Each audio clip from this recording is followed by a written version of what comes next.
Hello दोस्तों, स्वागत है आप सब लोगों का अपने यूट्यूब चैनल पर जिसका नाम है एग्ज़ाम जीके जोन।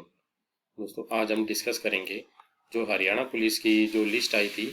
अब जो न्यू लिस्ट कब तक आ सकती है और इसकी कितनी संभावना है आने की और इसकी क्या कट ऑफ रहेगी, और जो फीमेल की जो लिस्ट है हरियाणा पुलिस की वो कब तक आ सकती है और उसकी क्या कट ऑफ रहेगी, और रिजर्वेशन पॉलिसी का जो इस भर्ती पर क्या असर पड़ा है। तो अगर आप हमारे चैनल पर नए हैं तो प्लीज़ चैनल को सब्सक्राइब कर लीजिए। ये सीईटी से संबंधित सभी इंफॉर्मेशन और प्रीवियस ईयर के क्वेश्चन यहाँ पर आपको मिलेंगे। तो चलिए शुरुआत करते हैं। सबसे पहले ओल्ड रिजर्वेशन और न्यू रिजर्वेशन क्या है। जैसे रिजर्वेशन पॉलिसी है जो फॉर्मूला केस से संबंधित है। ये फॉर्मूला एक ने केस कर रखा था, अभी भी चल रहा है उसका केस, तो उससे संबंधित है जो ओल्ड पॉलिसी और न्यू पॉलिसी। जो न्यू पॉलिसी है, अब जो एचपीएससी द्वारा न्यू पॉलिसी को अपनाया जा रहा है और कई एसएससी में भी न्यू पॉलिसी के तहत भर्तियाँ की जा रही है। और ओल्ड पॉलिसी के तहत क्या है, जो कैंडिडेट अपनी कैटेगरी का होगा उसको उस कैटेगरी के 15 कैंडिडेट को बुलाया जाएगा। ठीक है। और जो भी रिजर्व कैटेगरी के जो कैंडिडेट होंगे उनको उस इसमें ओल्ड अपने यूआर कैटेगरी में शिफ्ट नहीं किया जाएगा।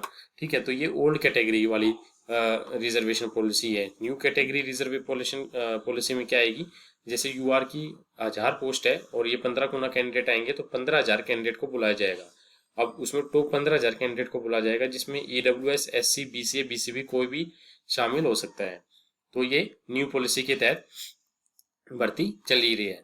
ठीक है। अब प्रमिला केस की बात करें, जैसे प्रमिला ने जैसे पीजीटी मैथमेटिक्स से एग्जाम दिया था अपने हरियाणा में, और जो उसके नंबर है जनरल की कट ऑफ से ज़्यादा नंबर थे, और वो जो केस है प्रमिला वो हाई कोर्ट से सिंगल और डबल बेंच दोनों से जीत चुकी है। अब उसका केस है जो सुप्रीम कोर्ट में पेंडिंग है, तो चांसेस तो ज़्यादा यही है कि सुप्रीम कोर्ट में ही वो जीतेगी, क्योंकि राजस्थान में भी एक ऐसी भर्ती हुई थी तो उसमें कैसा ऐसा केस चला था, तो वो वहाँ भी सुप्रीम कोर्ट तक वो केस गया था और वहाँ पर वो लोग जीते थे। अब बात करते हैं हरियाणा पुलिस की जो लिस्ट है वो कितनी लिस्ट और लगेगी। देखो, अगर पोस्ट का ये लोग 20 गुना इनको बुलाना ही पड़ेगा, 20 गुना बुलाएंगे जब जाके, अगर 20 गुना कैंडिडेट को बुलाएंगे तो 1 लाख कैंडिडेट के आसपास ही इन लोगों को मिलेंगे। ठीक है। और अब जब 20 गुना, इसलिए अगर 10 गुना का जो क्राइटेरिया है एग्जाम का, अगर इनको 10 गुना बच्चे एग्जाम में बिठाने हैं तो 20 गुना तो कम से कम इन लोगों को फिजिकल के लिए बुलाने ही पड़ेंगे। तो जाहिर सी बात है एक लिस्ट और लगेगी इसकी, तो चांसेस ज़्यादा है कि एक लिस्ट 100% लगेगी इसकी।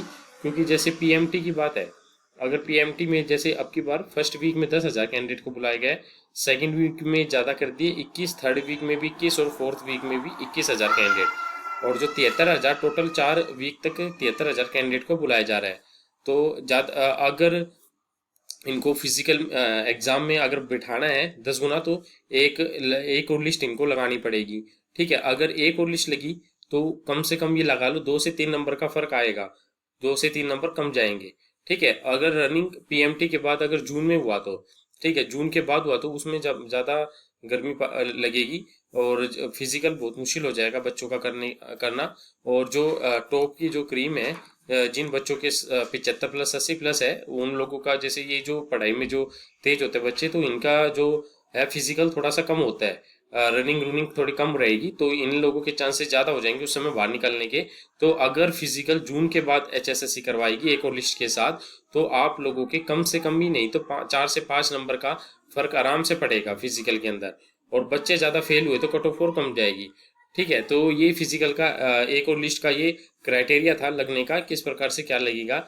और अब अगर हम बात करें बायोमेट्रिक की, जो बायोमेट्रिक की जो बात कर चल रही है इन दिनों में, जो एचएसएससी के चेयरमैन साहब भी कर रहे हैं, उसमें ये चीज़ है, जो सीईटी का जो स्कोर कार्ड आया था आप लोगों का, उसमें जिन भी कैंडिडेट का 10वां जो पॉइंट था अगर वो रेड कलर का था, जिसके अंदर बायोमेट्रिक का चर्चा की गई थी, तो उन लोगों के लिए एचएसएससी एक और लिस्ट जारी करेगी। वो जरूरी नहीं है कि आप लोगों ने हरियाणा पुलिस का भरा है या नहीं भरा है, उसमें सभी कैंडिडेट की एक और लिस्ट जारी होगी और बायोमेट्रिक करवाई जाएगी उन लोगों की, और इसका शेड्यूल एचएसएससी के द्वारा अलग से निर्धारित किया जाएगा। तो ये बायोमेट्रिक का था। ठीक है। अब बात करें स्कोर कार्ड की, जो गर्ल्स की जैसे 600 पोस्ट है, तो 600 पोस्ट के हिसाब से जो अब मेल्स की जो कट ऑफ लगी है फीमेल्स की हरियाणा पुलिस में, तो उस हिसाब से गर्ल्स की भी कट ऑफ अब की बार ज़्यादा जाने की उम्मीद है। और आप लोगों का जो फिजिकल रहेगा अपने उसका 20 मई के बाद ही आप लोग मान के चलो।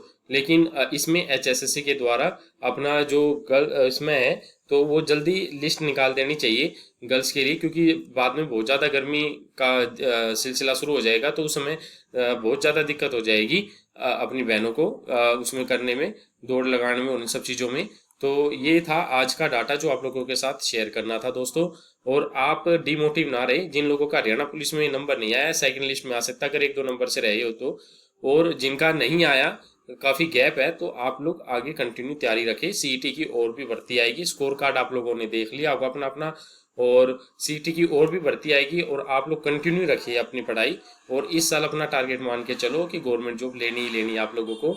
तो निराश मत रहो, कंटिन्यू तैयारी रखें। और किसी प्रकार की आप लोगों की कोई क्वेरी है तो आप कमेंट करके पूछ सकते हैं, और अपने चैनल को जरूर सब्सक्राइब करना, और जिसकी भी हेल्प रहेगी आप लोगों की जाएगी। और अपडेट्स रहने के लिए प्लीज़ चैनल को सब्सक्राइब कीजिए और लगातार कंटिन्यू स्टडी रखें। धन्यवाद दोस्तों।